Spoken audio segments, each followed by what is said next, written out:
Let's talk about Ukraine and their resilience that they've demonstrated throughout this conflict as it regards to cyber. Just how remarkable is their seemingly success been to you so far? Well, It's what's behind their ability to kind of withstand whatever Russia's throwing at them? Yes, they have shown remarkable resilience in the face of unbelievable aggression from the Russians already for 2.5 years. But what was really important in our conversation yesterday with Colonel Kolobashkin is to emphasize that Ukraine has been at war with Russia since 2014. So they had time to adjust and prepare for the onslaught that took place in February of 2022. And as Colonel Kolobashkin pointed out, there were precursors to that as well. There were attacks that Ukrainians has observed, disruptive attacks, DDoS attacks, so they were prepared to handle those. They had a lot of international support, but they also had very well educated Ukrainian population to deal with those attacks. And I think one other remarkable aspect of it that I've noticed recently is it's not only the Ukrainians shifting tactics, it's also the Russians shifting tactics. And it's really interesting to see, and to me, it's a moment of pride for the Ukrainians, I think, to see that such a major player in the international cyberspace is actually shifting tactics because they can't deal with the Ukrainians. So for me, that's remarkable. Right. And I really hope we'll continue to see that sort of resilience from them. He made some really fascinating points, and one I enjoyed hearing about was kind of his perspective that, yes, we've been at war for a decade. This didn't just start in 2022, but also kind of like the volunteer army that they've got behind them. Just, tell me what you know about that. Yes, it's fascinating. They've started already from the very beginning of the war. There's the IT army, there are a number of different hackers that are volunteer organizations. And Colonel Kolobashkin emphasized that they're not related to the government. That's debatable, but I think it's best to discuss this once the war is over so we don't Sure. disclose any tactical advantage. But they are well coordinated. They seem to be they're gathering through some of the social media forums. They have a very coherent message, and they have been very effective in a number of campaigns, as your own Unit 82 has also discovered. Right. So certainly not all of the offensive activity against Ukraine has been made public, and I'm sure we won't hear about it for a while. But what do you imagine some of the types of attacks that they're withstanding right now? Because a lot of this activity is intended to be destructive, not just disrupting processes. That's correct. I think where they're most impactful at the moment is gathering information from military targets that can give them advantage on the battlefield. And I think those are the types of operations. They may not necessarily be destructive, but they're disruptive to the military operation, and that's where they're effective. Right.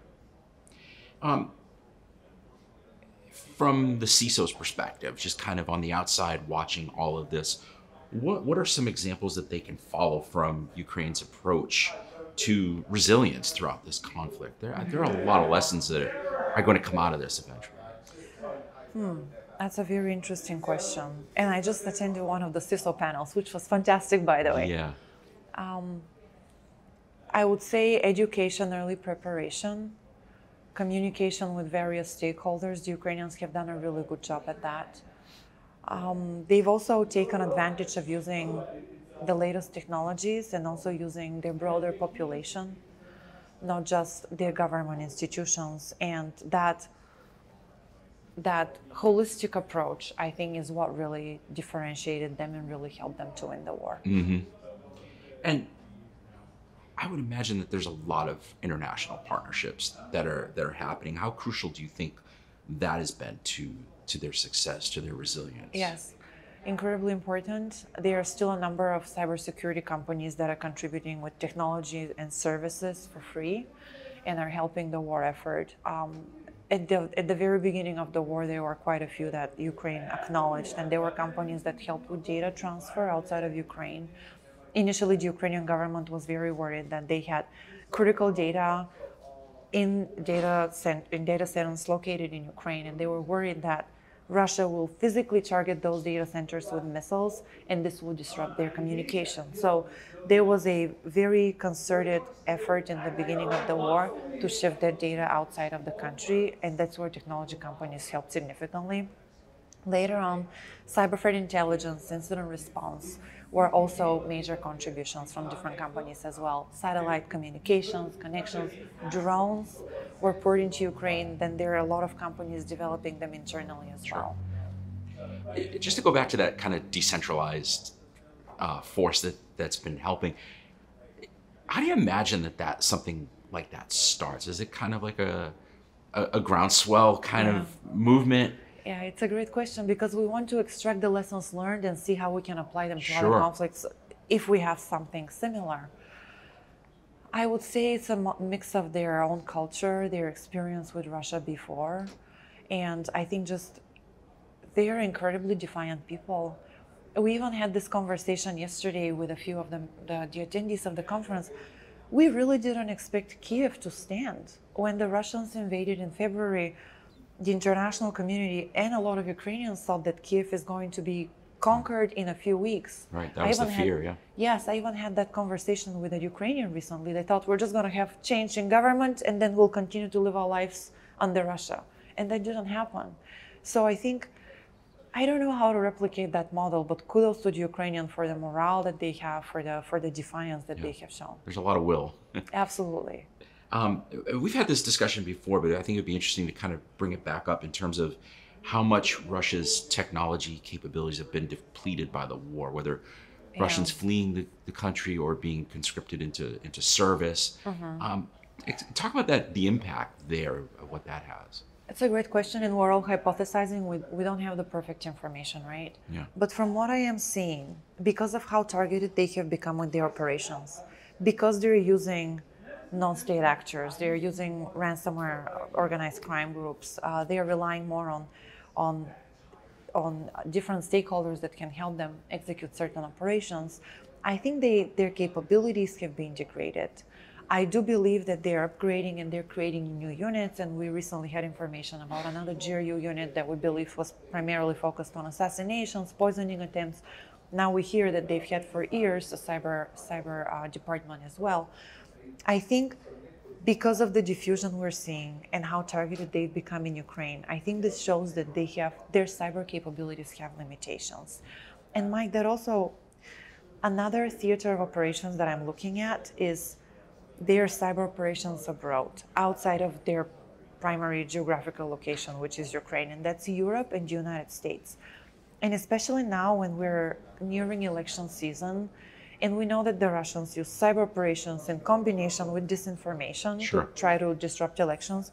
But now it seems they have shifted more towards influence operations, which is more disinformation than cyber operations, which also it tells me that maybe because they are so limited in where they can use their capabilities right now and in capabilities they have, they're more focused on disinformation because it's easier.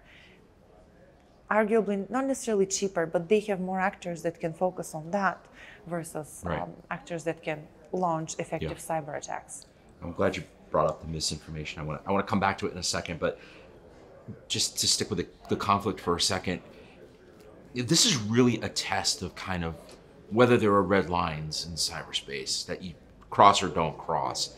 And just curious about your perspective on that. You know, how concerned are you that maybe these aren't defined as well as they should be? Oh, they're not at all defined. And we even had another discussion here yesterday about should cyber attacks during war be considered a war crime? Should individuals that are responsible for them be prosecuted in the international courts? And I think it's very clear that in the case of Ukraine, we can show lethal effects from some of those. And I think this could qualify them well as cyber operations that could be considered war crimes. And we still are trying to define what red lines are, but we have made significant progress in identifying now that cyber is a domain of warfare, in trying to create treaties and regulation around what red lines are. But I think the real test will come into responding to those operations and actually showing that the red lines exist versus saying that they do. I mean, unfortunately, it's such a decentralized environment. Who's going to take the lead on that is probably the real question, right? We'll probably have to point fingers at the US again and Sure. say the US has to do it. Sure. So just to the misinformation, disinformation campaigns, are we getting better at recognizing them and understanding that it's a thing, or are we still believing Yes. everything we read? Oh, that's an awesome question. I think we have more agencies and experts looking at the problem. Yeah.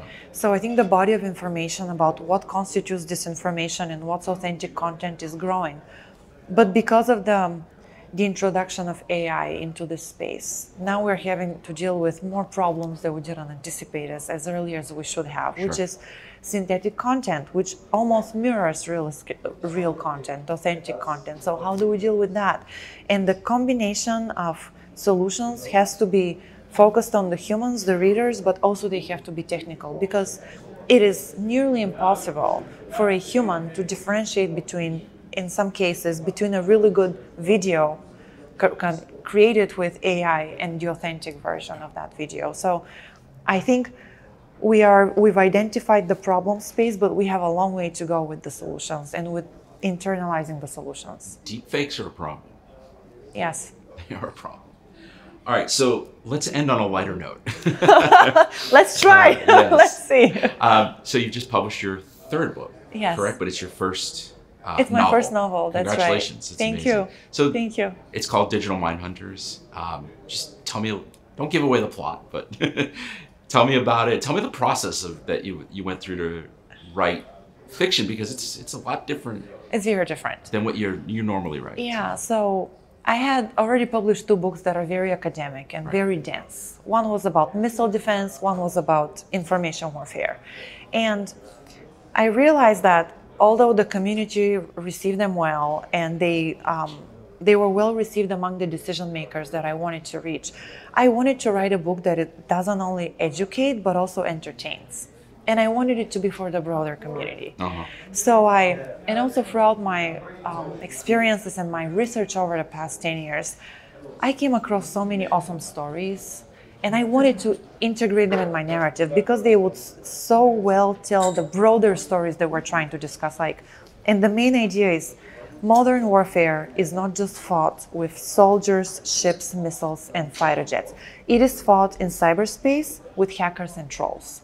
And I wanted to take some of those stories and tell them in a compelling way so people can internalize the message. So I had a lot of fun writing it. I hope people like it. There's a strong female protagonist, a hacker sidekick, assassinations, terrible, awful villains. I hope I really managed to create them well. And I hope people enjoy it.